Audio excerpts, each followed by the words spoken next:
Bonsoir à tous, bienvenue dans votre journal. Dans l'actualité de ce 12 mai, d'abord le choc, puis l'inquiétude aux eaux de Beauval. Dans le Loir-et-Cher, 17 primates ont été dérobés il y a 48 heures, des espèces rares et extrêmement fragiles. Les enquêteurs privilégient à cette heure la piste d'une équipe de voleurs spécialisés. Nous retrouverons Thibaut Séalic en duplex de la gendarmerie de Blois. Nous verrons quels sont les premiers éléments qui ressortent de cette enquête. Que reste-t-il des promesses? L'heure du bilan a sonné pour Serge Babary. Le maire de Tours fait le point sur les 14 premiers mois de son mandat. Il a choisi de déambuler en bus dans la ville, 14 arrêts symboliques au cours desquels il est revenu sur ses engagements de campagne. Nous l'avons suivi. Également dans notre édition ce soir, elle s'appelle Dorothy Shaw. Vous la connaissez peut-être, cette artiste photographe a vécu en immersion avec des personnes en situation de handicap aujourd'hui. Elle présente le fruit de ses rencontres, des photos accrochées sur les grilles du jardin de la préfecture à Tours. Bonsoir à tous. L'angoisse et l'inquiétude aux eaux de Beauval. Dans le Loir-et-Cher, 17 primates ont été volés dans la nuit de samedi à dimanche. On l'a appris cette nuit. Des tamarins et des lions dorés qui appartiennent au Brésil et font partie d'un programme d'élevage international, mais également des ouistiti argentés. Tous sont des espèces rares, menacées et surtout extrêmement fragiles. L'une d'entre elles était en soins intensifs. Le site du zoo de Beauval est pourtant très bien gardé. La piste d'une équipe de voleurs spécialisés est 48 heures après, toujours privilégiée par les enquêteurs. Thibaut Séalic, Melinda Pavlak. Donc là, en fait, on a la première volière qui a été vandalisée, où il y avait 8 individus de tamarins lions dorés. Sur les 8, il ne nous en reste plus qu'un seul. Et là, ici, on a la deuxième volière qui a été vandalisée, où il y avait une famille de 10 ouistiti argentés. Et la totalité des 10 ouistiti ont été volés. Ces deux espèces de singes, les voici. À gauche, le tamarin, à droite, le ouistiti. Dans les enclos, aucune trace apparente d'effraction. Les voleurs auraient pénétré directement dans la loge où dorment les primates. Des voleurs qui avaient vraisemblablement prévu leur coup à l'avance. Le parc et les enclos étaient fermés à clé. Aucune alarme n'a été déclenchée. Et lors de l'effraction, ils ont su éviter les gardes présents sur place.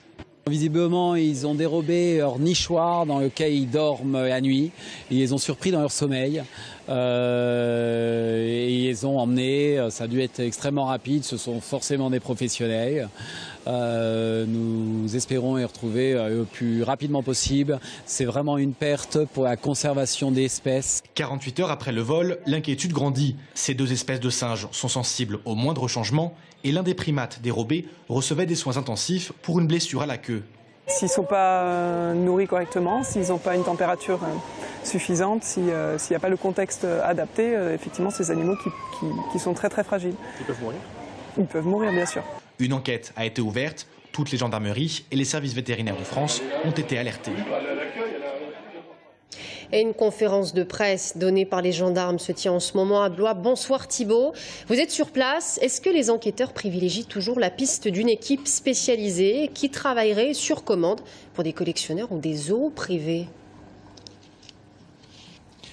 Bonsoir Sabrina, la conférence de presse vient de s'achever. On a appris quelques détails supplémentaires sur le vol qui s'est produit dans la nuit de samedi à dimanche. Tout d'abord, on peut vous dire également que 2 tortues de faible valeur, a priori, ont été enlevées. Au total, le préjudice s'élève à plus de 200 000 €. Les voleurs, on ne connaît pas leur nombre. Ils ont tout d'abord voilé une caméra de surveillance. Ils sont ensuite entrés par effraction dans l'enclos où se trouvaient les singes.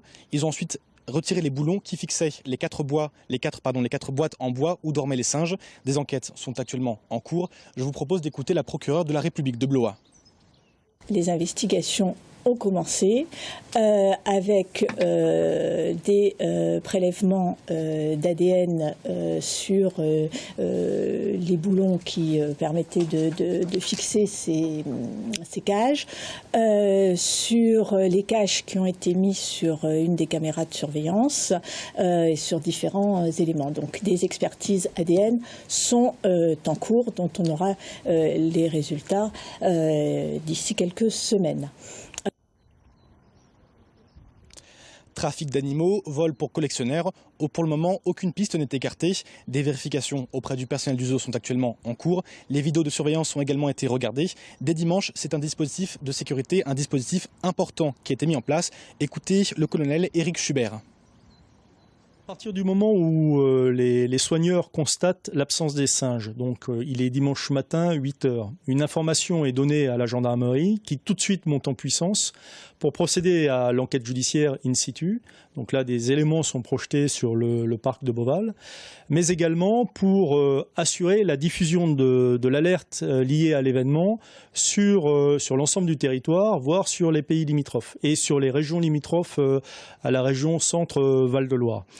Donc deux manœuvres, une manœuvre d'alerte et une manœuvre d'enquête judiciaire. J'ajoute également que les singes qui ont été dérobés étaient pucés. C'est pour cette raison que tous les services vétérinaires de France ont été alertés. En ce qui concerne le zoo de Beauval, on nous a informé que le dispositif de sécurité a été renforcé. Merci Thibault en duplex de la gendarmerie de Blois avec Mélinda Pavlak. Politique à présent, l'heure du bilan pour Serge Babary. Un an après son installation, le maire de Tours fait le point sur les 14 premiers mois de son mandat. Et pour cela, Serge Babary a déambulé en bus, vous le voyez, avec son premier adjoint, Jacques Chevtchenko. Au total, 14 arrêts symboliques. Il a ensuite retrouvé ses adjoints et conseillers municipaux pour échanger avec eux devant la presse. Un an de mandat, où en sont les engagements du maire pris pendant sa campagne. On voit tout cela avec Romain Delville. Par quartier du nord au sud, Serge Babary a partagé ses réflexions sur la ville, Montconseil, Gramont, les Deux-Lions et présenté les projets de la mandature.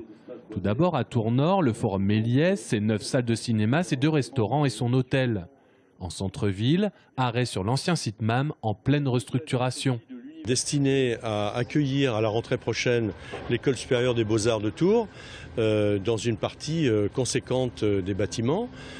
S'y ajoute un certain nombre de bureaux pour des start-up, si possible dans le domaine du numérique. Parmi les autres projets en réflexion, le site du Halbardier au cœur du Sanitas qui pourrait accueillir des logements et des salles de sport. Parmi les projets initiés par la majorité, la French Tech Loire-Vallée, l'association d'Orléans et de Tours pour promouvoir les entreprises digitales. Le but est d'additionner nos forces, nos atouts, nos écosystèmes, un financement commun, relier nos accélérateurs. Pour nous, qui sera le site FAMA, le site MAM, 17 000 m² sur l'ancienne imprimerie MAM, et pour Orléans, le site FAMA. Autre nouveauté, cette fois côté sport et sport pour tous, le Val-de-Cher pourrait passer à la vitesse supérieure en termes d'offres de loisirs d'ici l'été 2016. Il va y avoir une démultiplication de pratiques sportives essentiellement sur le lac des Peuplerets où il y aura effectivement du jet ski, du paddle, un téléski et déjà le ski nautique. 2016, ce sera aussi le 1700e anniversaire de Saint-Martin. La réfection du dôme de la basilique est en cours et des célébrations devraient être programmées, peut-être du côté de Marmoutier. Et à ce sujet, j'ajoute ce soir que le pape François décline l'invitation de la mairie de Tours pour assister aux festivités qui commémoreront, vous le savez, le 1700e anniversaire de la naissance de Saint-Martin à Tours. En 2016, le pape François a fait savoir qu'il sera à ce moment-là en déplacement en Hongrie. Elle s'appelle Dorothy Shaw, une artiste photographe que vous connaissez probablement. Autodidacte, elle présente cette fois-ci des clichés sur le monde du handicap, accrochés sur les grilles du jardin de la préfecture à Tours. L'exposition est organisée par l'association L'Art et la Manière qui veut rendre la culture accessible aux personnes handicapées. Et pour réaliser ce travail, l'artiste a vécu en immersion avec ces personnes, Giotis Delzar. Sur les grilles du jardin de la préfecture, 40 photographies exposées. Des portraits réalisés par l'artiste Dorothy Shaw. Ces œuvres sont le résultat d'une immersion totale auprès de 2 groupes d'handicapés dans des résidences de l'ADAPI. La relation d'écoute, de tendresse entre les éducateurs et les handicapés inspire l'artiste amboisienne. Quand j'ai vu plusieurs des éducatrices spécialisées, comme ça, à n'importe quel moment de la journée, de les voir prendre les personnes handicapées dans leurs bras. Et donc, j'ai remis en scène ces moments de tendresse ou d'autres moments de jeu sur d'autres photographies. Et c'est vrai que j'avais été touchée particulièrement par Marie-Claire. J'aimais beaucoup et j'aime beaucoup cette femme. Ces personnes en situation de handicap sont aussi passées derrière l'objectif. Grâce à des ateliers, l'artiste leur fait découvrir les notions de cadrage, de lumière, de couleur. Dorothy Shaw encourage les résidents à créer des diptyques dans lesquels ils mettent en scène des objets personnels. Justement, l'un des résidents a amené sa montre qu'il ne quitte jamais. Et pour lui, évidemment, et puis pour nous tous, une montre, c'est la représentation du temps. Et il l'a associée à une boîte aux lettres. Cette attente, l'attente du courrier, l'attente de l'attention, l'attente d'un mot de quelqu'un. Cette démarche humaine et artistique donne du crédit à des personnes d'habitude en marge de la société. Véritable engagement personnel, Dorothy Shaw confronte le monde du handicap au regard du grand public, ainsi qu'à celui des personnes handicapées. Et une exposition que vous pourrez voir jusqu'au 17 mai. Pour terminer ce journal, on vous emmène faire un tour en BMX. Le BMX, qu'est-ce que c'est? Bien, vous allez le voir, c'est un sport cycliste extrême à la technique très spectaculaire qui mêle course et figure. Le week-end dernier, 3500 passionnés se sont retrouvés à jouer les tours sur la piste des Bretonnières pour assister au Challenge France de la discipline. Romain Delville.